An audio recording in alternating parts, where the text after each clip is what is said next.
মানুষের শরীর খাদ্য ছাড়া বাঁচতে পারে কয়েক সপ্তাহ, কিন্তু পানি ছাড়া বাঁচতে পারে না মাত্র কয়েকদিনের বেশি।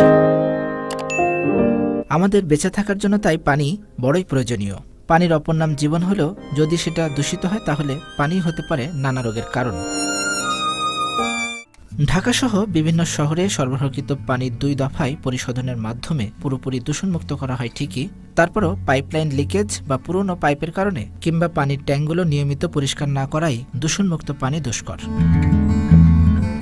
বাংলাদেশের বিশুদ্ধ পানির মান নিয়ে সম্প্রতি এক জরিপ চালায় বিশ্বব্যাংক। বিশ্বব্যাংকের তথ্য মতে বাসাবাড়িতে যে পানি সরবরাহ হয় সেখানে ব্যাকটেরিয়ার পরিমাণ প্রায় 82%।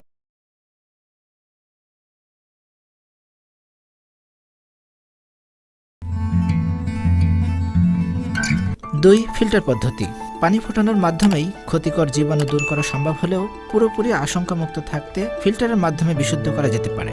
তাছাড়া যাদের গ্যাসের সংকট রয়েছে তাদের ক্ষেত্রে ফিল্টারে পানি বিশুদ্ধ করাই সবচেয়ে সহজ পদ্ধতি। বাজারে বিভিন্ন ধরনের ফিল্টার পাওয়া যায়, যার মধ্যে অনেকগুলো জীবাণুর পাশাপাশি পানির দুর্গন্ধ পুরোপুরি দূর করতে সক্ষম। বাজারে মূলত 2 ধরনের ফিল্টার পাওয়া যায়, সিরামিক ফিল্টার এবং সর্বাধুনিক প্রযুক্তি সম্বলিত রিভার অসমোসিস ফিল্টার।